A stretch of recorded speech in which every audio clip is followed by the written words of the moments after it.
सौमित्रंजय सोमनाथ ओम नमः शिवाय प्रिय મિત્રો તમારો દિવસ શુભ રહે મંગલમય રહે શુભકામના હું બિલીમારાથી જોગીભાઈ વ્યાસ આપ સૌનું આપણે જોઈશું આપનું હાર્દિક સ્વાગત કરું છું મિત્રો આજ રોજ જોઈશું આજનો શુભ આ તારીખ છે 15/8/2026 ને શનિવાર શ્રાવણ સુદ પ્રીત તિથિ છે આજે સ્વતંત્ર દિન છે વંદે માતરમ ભારત માતા કી જય આજના દિવસે શનિવાર છે એટલે કુંભ રાશિ અને મકર રાશિ વાળા માટે મહાદેવની ઉપાસના આરાધના કરવા માટે બહુ શ્રેષ્ઠ દિવસ છે તે સિવાય આજે અસ્વસ્થ મહાદેવ પૂજનનું પણ બહુ જ મહત્વ હોય છે એટલે જ્યાં પણ પીપળાનું ઝાડ નીચે હનુમાનજીનું મંદિર હોય એ જગ્યાએ જેને પૂજા કરવાથી શનિના દોષમાંથી મુક્તિ મળતી હોય છે અને પૂર્ણ પ્રકારે શનિદેવી કૃપા પ્રસાદી પ્રાપ્ત થતી હોય છે એટલું આજનું મહત્વ છે એટલે જ્યાં પણ હનુમાનજીનું મંદિર હોય ત્યાં તેલ સિંદૂર વગેરે ચડાવ્યો હનુમાનજી દાદાને અને જો પીપળાના ઝાડ પાસે હોય હનુમાનજીનું મંદિર ઉપર પીપળાની છાયા પડતી હોય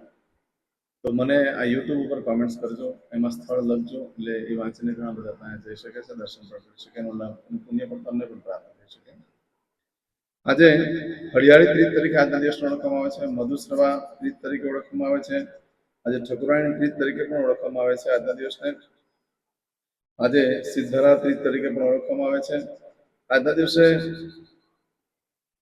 ધ્વજવંદન કરવા માટે ખાસ જવું જોઈએ ભારત માતાને આજે ખાસ માન સન્માન આપવું જોઈએ જ્યાં પણ નજીકમાં તમારે ત્યાં ધ્વજવંદન થતું હોય ત્યાં જઈ ધ્વજવંદન ચોક્કસ કરજો ભારતને જ ખાલી માં કહેવામાં આવે છે બીજા કોઈ દેશને માં કહેવામાં આવતું નથી ખાસ માતાના આશીર્વાદ લેવા માટે થઈને જન્મભૂમિના ઋણમાંથી મુક્ત થવા માટે થઈને ખાસ કરીને જ્યાં ધ્વજવંદન થાય ત્યાં ચોક્કસ આજે જોઈશું આજનું શુભ પંચાંગ આજે બાળકનો જન્મ થાય છે એની તિથિ ગણાય છે ત્રીજ આ ત્રીજ તિથિ આજે સાંજે 5:30 પૂર્ણ થઈ જાય અને ત્યાર પછી જે બાળકનો જન્મ થાય એની ચોથ તિથિ આવશે આ ચોથ તિથિ આવતીકાલે સાંજે 4:53 પૂર્ણ થઈ જશે આજે જે બાળકનો જન્મ થાય છે નક્ષત્ર ગણાય છે ઉત્તરા ફાલ્ગુની આ ઉત્તરા ફાલ્ગુની નક્ષત્ર આજે મળસ્કે 3:43 શરૂ થઈ આવતીકાલે મળસ્કે 3:26 પૂર્ણ થઈ જાય છે આવતીકાલે મળસ્કે 3:26 પછી જે બાળકનો જન્મ થાય એનું હસ્ત નક્ષત્ર ગણાશે હસ્ત નક્ષત્ર 17 તારીખે મળસ્કે 3:51 પૂર્ણ થશે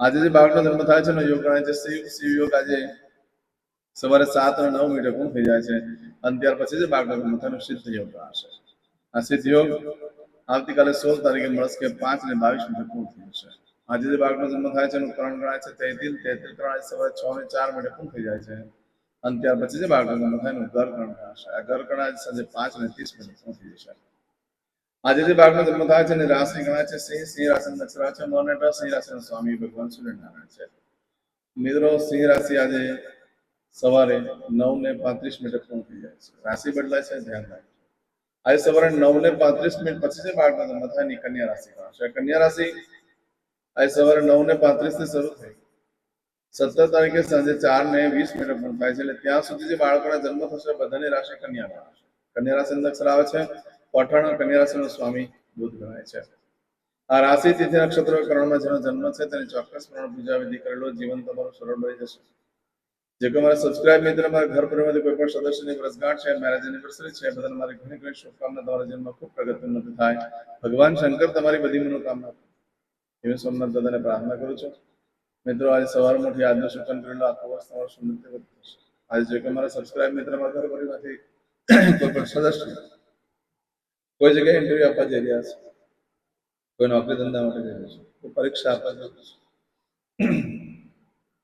આજે કોઈ યાત્રા પ્રવાસ માટે જરૂર છે કોઈ વિદેશમાં જરૂર છે આજે કોઈનું ઓપરેશન હોય કોઈની ડિલિવરી હોય કોઈની સગાઈ હોય કોઈની છઠ્ઠીની પૂજા હોય આવા કોઈ પણ કાર્ય તમે કરવા જઈ રહ્યા તે કાર્યમાં તમને દિવ્ય સફળતા પ્રાપ્ત થાય સોમનાથ દાદાને પ્રાર્થના કરું મિત્રો આજે સવારમાં ઉઠી આજે ઘરેથી જયારે કોઈ કામ કરવા માટે નીકળો છો તો ખાસ કરીને આજે આપણી જોગેસ્ટ ચેનલ પર જઈ પ્લે લિસ્ટમાં જઈ આજનું સુગમ કરીને નીકળશો તો સારી સફળતા પ્રાપ્ત કરી શકો છો આજના દિવસે એમ તો શનિવાર છે તો ઘરેથી નીકળો છો તો વડીલ વૃદ્ધ વ્યક્તિને વંદન કરીને નીકળું છું ઘરમાં દેવસ્થાનમાં ભગવાનને પગે લાગીને કહેવાનું કે મારા કાર્યો મારી સાથે રહેજો આજે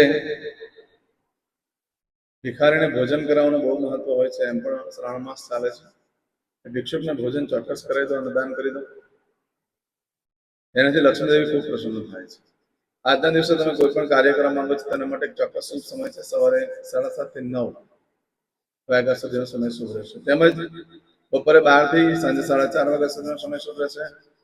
એમાં સાંજે 6 થી સાંજે 7:30 વાગ્યા સુધીનો સમય શુભ રહેશે. રાત્રે 9 થી આવતીકાલે મળશે 1:30 સુધીનો સમય શુભ રહેશે. આવતીકાલે સવારે 4:30 થી સવારે 6 વાગ્યા સુધીનો સમય શુભ રહેશે. આ સમયગાળા દરમિયાન તમે કોઈ પણ કાર્ય કરો છો તેમાં સારી સફળતા પ્રાપ્ત થઈ શકે છે. પરંતુ મિત્રો આજે આખો દિવસ શુભ નથી. સાંજે 5:30 સુધી સારો દિવસ છે. ત્યાં સુધી તમે જે કાર્ય કરવા માંગો તે કરી શકો છો. આમ તો તમારી કોઈ વસ્તુ ચોરાઈ જાય છે, ખોવાઈ જાય છે. આજે મળસ્કે 4:43 થી રહી આવતીકાલે મળસ્કે 3:26 સુધીમાં જો તમારી કોઈ વસ્તુ ચોરાઈ ગઈ, ખોવાઈ ગઈ, યા તમે આ સમયે કોઈ નવો ધંધો વેપાર ચાલુ કરો છો, યા કંઈ ખરીદી કરો છો, વેચાણ કરો છો, તેનું શું પરિણામ આવે છે? આ સમયગાળા દરમિયાન તમારી કોઈ પણ વસ્તુ ચોરાઈ ગઈ, ખોવાઈ ગઈ તો 7 દિવસમાં મળે, બાકી શક્યતા ઓછી છે. આ સમયગાળા દરમિયાન તમે કોઈ પણ નવો ધંધો વેપાર ચાલુ કરો છો તો તમારા કરતા તમારા પાર્ટનરની પોઝિશન ઘણી સારી થાય છે. એનો મતલબ તમને કઈ નુકસાન થયું નથી. આજના દિવસે એવા કાર્યો કરો જે કરવાથી નિયમિતતા આવી શકે. જેમ કે દવા નિયમિત ન લેવાતી હોય, આજથી લેવાની શરૂ કરો તો નિયમિત દવા લઈ શકશો. એમાં આરોગ્ય પણ સારું થશે. કસરત કરવા માટેનો નિયમ લેવા માંગો છો, આજથી શરૂઆત કરો, પ્રયત્ન ચાલુ રાખજો, પછી નિયમિતતા આવી જશે. આજથી ભગવાનની પૂજા કરવાનું શરૂઆત કરી દો. એમાં નિયમિતતા આવી ગઈ તો સંસારમાં બધી જગ્યા પર તમને સારી સફળતા મળી શકે છે. આજના દિવસે નવા વસ્ત્ર ધારણ કરવાથી જાવક ઘટે અને આવક વધે છે. જે લોકો કોર્ટ કચેરીનું કામ કરતા હોય, વકીલનો ધંધો કરતા હોય, એ લોકો માટે નવા વસ્ત્ર ધારણ કરવાથી ઘણો લાભ થઈ શકે છે. આજના દિવસે કોઈ પણ કાર્ય કરો છો તો આ રીતે પણ પ્રાપ્ત થશે. આજે કરશો આજનો સંકલ્પ, સંચીમાં પાણી લઈ લો. અદ્યતને માસના માસોત્તમ બ્રહ્મ પવિત્ર શ્રાવણ માસે સુહે શુક્લ પક્ષ તૃતીયાયામ મંદવાસન વૃત્તાયામ પૂજા વિડીયો પતે એટલે મને તો યુટ્યુબ ઉપર જ કમેન્ટ્સ કરો, જેથી કરીને હું તમને લાઈક આપી શકું અને તમારા માટે ભગવાનનો પ્રાર્થના પણ કરી શકું. ઓમ નમઃ શિવાય લખી શકો, તમારા ભગવાનનું નામ તમે લખી શકો, જે રાશિ પ્રમાણે જે મહાદેવની ઉપાસના કરવાનું મહત્વ છે તે લખી શકો. હું ભગવાનને ચોક્કસ પ્રાર્થના કરીશ, તમારું કાર્ય સિદ્ધ થશે. હું લાઈક પણ કરીશ. હવે દરેક જણા પોતાનું સાચું નામ બોલી દો. તમારું ગોત્ર ખબર હોય તો ગોત્ર બોલી દેવાનું.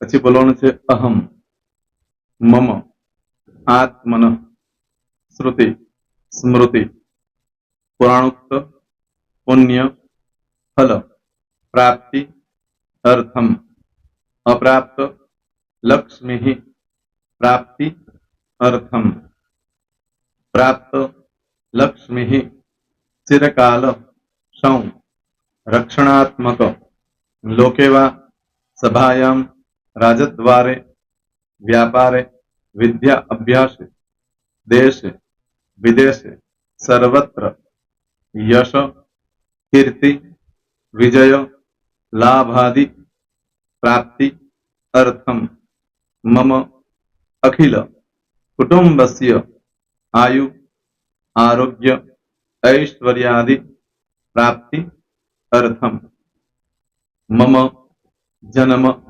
समय, तथा च विप्र, वृंदानां, जन्म, समय, जन्म, कुंडली, मध्ये, स्थित, ग्रहः, गोचर, ग्रहः, महादशा, अंतर्दशा, प्रत्यंतर्दशा, तथा च योग, युति, दृष्टि, मध्ये, शुभ फल, प्राप्ति, अर्थम, भय, रोग, शत्रु, बाधा, दोष, मारण, तारण, मंत्र, तंत्र, अरिष्ट, दोष, पीड़ा, निवृत्ति, अर्थम, भूत, प्रेत, पिशाचादि द्वारा रचित अरिष्ट, दोष, निवृत्ति, अर्थम, मम,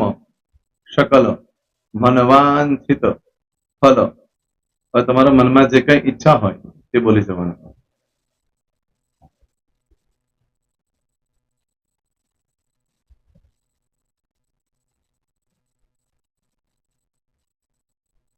બોલવાનું અનુસારતઃ सकल मनवांछित फल प्राप्ति अर्थम. હવે જે બરકતની પૂજા વાળા છે એ લોકો તો આ બધું બોલવાનું જ હોય છે, એ લોકો માટે કોઈ સ્પેશિયલ નથી. પણ જે લોકોએ હવે જે કહું છું તે લોકોએ જ બોલવાનું, જેના લગ્ન થઈ ગયા હોય એ લોકોએ બોલવાનું છે. મમ દાંપત્ય જીવન મધ્યે સુખાકારી પ્રાપ્તિ અર્થમ પુત્ર પૌત્રાદિ સંતતિ પ્રાપ્તિ અર્થમ. આ સંતાન પ્રાપ્તિ વાળા માટે પણ આવી જાય છે એમાં. દીર્ઘ આયુ આરોગ્ય ઐશ્વર્યાદિ પ્રાપ્તિ અર્થમ. તથા ચ, હવે જેના લગ્ન નથી થયા તે લોકોએ બોલવાનું. મમ જટટી વિવાહ યોગ પ્રાપ્તિ અર્થમ વિવાહ પશ્ચાત દાંપત્ય જીવન મધ્યે સુખાકારી પ્રાપ્તિ અર્થમ. હવે જે લોકોને સંતાન પ્રાપ્તિ નથી, જે લોકોને સંતાન પ્રાપ્તિ છે કરવી છે એ લોકોએ બોલવાનું. મમ દાંપત્ય જીવન મધ્યે સુખાકારી પ્રાપ્તિ અર્થમ તથા ચ દીર્ઘ આયુ આરોગ્ય ઐશ્વર્યાદિ સમન્વિત સંતતિ સુખ પ્રાપ્તિ અર્થમ. હવે જે અભ્યાસ કરી રહ્યા છો છોકરા વિદ્યાર્થીઓ છે તે લોકોએ બોલવાનું છે. મમ વિદ્યા અભ્યાસ મધ્યે ઉત્તરો ઉત્તર પ્રગતિ ઉન્નતિ સાનુકૂલતા પૂર્વક દિવ્ય સફળતા પ્રાપ્તિ અર્થમ. હવે જે લોકો વિદેશમાં જવા માંગતા હોય કે સીટમાં જવા માંગતા હોય, મતલબ ભારત દેશની બહાર જઈને ધંધો વેપાર કરવા માંગતા હોય એ લોકોએ, અથવા વિદેશ જવા માંગતા હોય કાયમ માટે, એ લોકોએ બોલવાનું છે. મમ જટટી વિદેશ ગમન યોગ પ્રાપ્તિ અર્થમ વિદેશ ગમન કાર્ય મધ્યે સાનુકૂલતા પૂર્વક દિવ્ય સફળતા પ્રાપ્તિ અર્થમ. આરોગ્ય વાળા બોલવાનું છે, જેને આરોગ્યની પૂજા આપેલી હોય એ લોકોએ. એમ તો દરેક જણા જ બોલવાનું. બોલો મમ આયુ આરોગ્ય ઐશ્વર્યાદિ પ્રાપ્તિ અર્થમ.